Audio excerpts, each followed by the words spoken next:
किसी किसी के लिए नहीं। अबेजा जी बताइए, क्लियर कीजिए इसे। बिल्कुल बिल्कुल, ये इनके संकीर्ण मानसिकता का प्रतीक है। अब संकीर्ण इसमें कहा हो गया, साझा दस्तावेज पड़ा हुआ है, ये पार्टी का संविधान पड़ा हुआ है, चीजें क्लियर है, तो क्या नहीं दिखता है कि ये राजद पार्टी को बस यहीं तक देख पाते हैं। अरे रेलवे में प्रॉफिट लाया, आप इसकी चर्चा क्यों नहीं? अरे नहीं, अभी कहाँ जाओगे? रेलवे प्रॉफिट सब छोड़ दीजिए। लालू प्रसाद बेल पर है। सुनिए एजा जी, लालू प्रसाद बेल पर है, उस परिवार से अलग हटकर क्या कोई दूसरा राष्ट्रीय अध्यक्ष नहीं हो सकता? बोलने को कुछ नहीं मिलेगा, तो एक दो मुद्दे इनको मिल जाते हैं जिस पे ये उछाल। नहीं तो इसे तो आपको क्लियर करना होगा यादव जी। लालू कह रहे हैं कि हम चुनाव लड़ेंगे, अरे आप लालू प्रसाद कह रहे हैं कि हम चुनाव लड़ेंगे, कैसे लड़ेंगे चुनाव? बोलिए ना, उन पे बोलिए ना, कब लड़ेंगे चुनाव? एक बार जैसे कि लालू प्रसाद अभी यादव तो बेल जी ने मिली कहा, है। जैसे कि कोर्ट की बंदिश हटे, लालू ठीक है, वो लालू प्रसाद यादव जी ने कहा कि कोर्ट की बंदिश हटेगी, वो चुनाव लड़ेंगे। और आप भी देखेंगे, कोर्ट, हम लोग कोर्ट का आदर करते हैं, सम्मान करते हैं, तरीपार लोग नहीं है कि भागे चले। जब कोर्ट की बंदिश हटेगी चुनाव लड़ेंगे। और इनको इलाज चल रहा है, स्वस्थ उन्हें होना ही है, वो स्वस्थ होंगे बिहार की जनता के लिए, वो लड़ेंगे। चलिए ठीक है, हम जरा और वो हमारे साथ वरिष्ठ पत्रकार अभिरंजन कुमार जुड़ चुके हैं। बिहार की राजनीति को अभिरंजन जी समझते हैं। अभिरंजन जी बहुत बहुत स्वागत है आपका, बहुत बहुत स्वागत है। बात इस बात को लेकर के है कि लालू प्रसाद कहते हैं कि हम चुनाव लड़ेंगे, क्या हम पूछ रहे हैं कि लालू प्रसाद चुनाव लड़ पाएंगे? दोनों में अंतर है। हमारे साथ एक प्रश्नवाचक चिन्ह है जो अंतिम में खड़ा होकर टुकुर टुकुर देखता है लालू प्रसाद की तरफ, उनके उस बयान की तरफ। हम ये आपसे जानना चाह रहे हैं, क्या लालू प्रसाद के इस बयान को आप उसी संदर्भ में देख रहे हैं या फिर आपका एंगल कुछ अलग है कि तेजस्वी के नाम की चर्चा राष्ट्रीय अध्यक्ष के पद को लेकर काफी जोर शोर से हो रही थी? ऐसे में लालू प्रसाद को यह दिखाना था कि पूर्णतः बीमार नहीं है, उनमें ताकत बरकरार है, राजनीतिक ख्वाहिश अभी भी अंदर जिंदा है, और ऐसे में लालू प्रसाद ने कहा कि हम चुनाव लड़ेंगे, बंदिशें जरा दूर हो जाएं तो। अभिरंजन जी देखिए, आपकी आवाज मुझे पूरी तरह ठीक से नहीं आई है, लेकिन फिर भी मैं जितना ये समझ पाया हूं, आप शायद ये पूछना चाह रहे हैं कि लालू यादव जी ने जो चुनाव लड़ने की बात कही है। बिल्कुल बिल्कुल, तो मेरा ख्याल है कि उससे जुड़ा हुआ आपका सवाल है। देखिए, लालू यादव लंबे समय तक जो है राजनीति में रहे हैं, कई चुनाव उन्होंने लड़े हैं, बिहार के मुख्यमंत्री रहे, केंद्र में मंत्री रहे, तो उनके भीतर ये इच्छा तो होगी कि हम चुनाव लड़ें।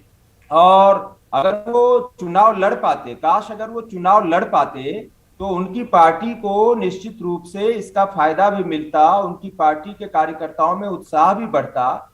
लेकिन श्रीमान राहुल गांधी जी की कृपा से कुछ ऐसा हो गया इस देश में कि लालू यादव जी चुनाव नहीं लड़ सकते हैं। अब लालू यादव इस बात को कितना महसूस करते हैं मैं नहीं जानता, लेकिन जो पीपुल्स रिप्रेजेंटेशन एक्ट है उसके मुताबिक अगर किसी को 6 साल से अधिक की सजा हो जाती है तो आप चुनाव लड़ने के लिए अयोग्य घोषित हो जाते हैं। तो लालू जी को विभिन्न मामलों में 6 से बहुत ज्यादा, करीब जो है सारे मामलों को जोड़ दिया जाए तो 23-24 साल तक की सजा हो चुकी है। ठीक है, उसमें से काफी साल उन्होंने जेल में काटे भी हैं।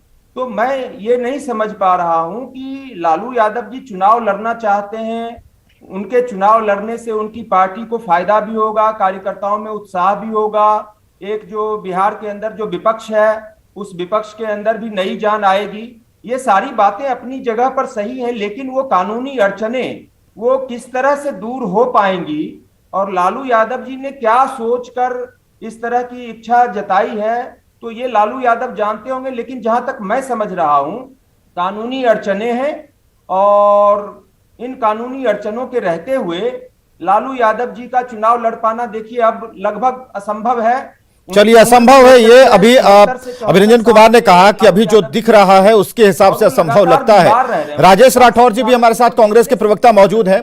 राजेश राठौर जी, सवाल तो वही है जो सबसे हम पूछ रहे हैं, टटोलने की कोशिश कर रहे हैं, कितनी उम्मीद झलकती है आपको?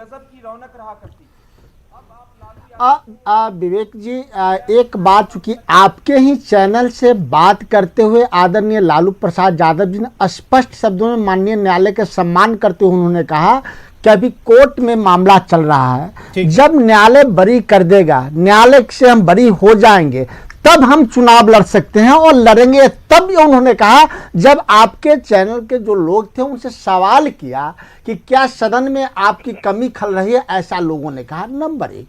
नंबर 2 बात आती है कि एक बात तो है कि पक्ष हो या विपक्ष हो, कुछ लोगों को सदन में रहना आवश्यक होता है, इसमें हम इनकार नहीं कर सकते हैं। पक्ष और विपक्ष दोनों में अगर पुराने लोग रहें तो अच्छी बात होती है। लालू प्रसाद यादव जी हों, बिहार से जगदानंद बाबू हों, या मुलायम सिंह यादव हों, या भाजपा से लाल कृष्ण आडवाणी या मुरली मनोहर जोशी जैसे व्यक्ति हों, उमा भारती जैसे व्यक्ति हों, शरद पवार जैसे व्यक्ति हों, सीताराम येचुरी जैसे व्यक्ति हों, ऐसे लोग अगर सदन में रहते हैं तो निश्चित तौर पे अगर विपक्ष में भी रहते हैं तो पक्ष के लोगों को आंख खोलने का काम करते हैं, इसमें कहीं दो राय नहीं है। लेकिन वो लड़ पाएंगे कि नहीं लड़ पाएंगे, उन्होंने ही स्पष्ट कर दिया कि अगर न्यायालय से हम बरी हो जाते हैं तब। अब जिन्होंने असंभव कहा है वो वरिष्ठ पत्रकार हैं, चूंकि वो चुटकी लेते हुए भी कई बात कहा, हम तो उन पर चुटकी नहीं लेंगे कि नहीं लड़ सकते हैं। सभी सजा काटने के बाद यह प्रावधान है, चूंकि जानते होंगे कि सजा आप पूरी कर लेते हैं उसके 4 साल के बाद आप चुनाव लड़ सकते हैं। अगर ऐसी स्थिति आई तो चुनाव लड़े तो क्या दिक्कत है। अगर उनके लोग उनको मानते हैं, उनको लोग उनको जानते हैं, उनको लोग पहचानते हैं और उनके लोग चाहते हैं चुनाव लड़े, तो मुझे नहीं लगता है। त्यार में तो ये भी कहा कि अगर लाल कृष्ण आडवाणी और मुरली मनोहर जोशी भी अगर सदन में हो तो अच्छा बात है, स्वागत हुआ। वो अपने 50 साल का अनुभव शेयर करेंगे जिससे कि अराजकता तो कुल मिलाकर ये साबित कर रहा है ना कि जो युवा वाली पार्टी है, जो ये कंसेप्ट पैदा किया जा रहा है, वो लोग कहीं ना कहीं धूल फांक रहा है। आप उपचुनाव कराते हैं तो लालू प्रसाद को आना पड़ता है। आप समझिए, सुनिए पहले सुनिए राजेश राठौर जी, लालू प्रसाद को आना पड़ता है। आपने देखा मंच पर किस तरीके से लालू प्रसाद को दोनों तरफ से पकड़कर चढ़ाया गया था। उनकी तबीयत काफी खराब थी। तारापुर कुशेश्वर स्थान लालू प्रसाद गए थे ना, क्या स्थिति थी उनकी? और उस संदर्भ में अगर ठीक है वो कह रहे हैं कि बंदिशें खत्म हो जाए, हम चले जाएंगे, ये चले जाएंगे, हम तो ढूंढ रहे हैं ना, उन सवालों का जवाब ढूंढ रहे हैं। तो फिर आप कह रहे हैं युवाओं की पार्टी है और अंत में खड़ा होना पड़ रहा है विश्व पितामह को, महाभारत को जीतने के लिए।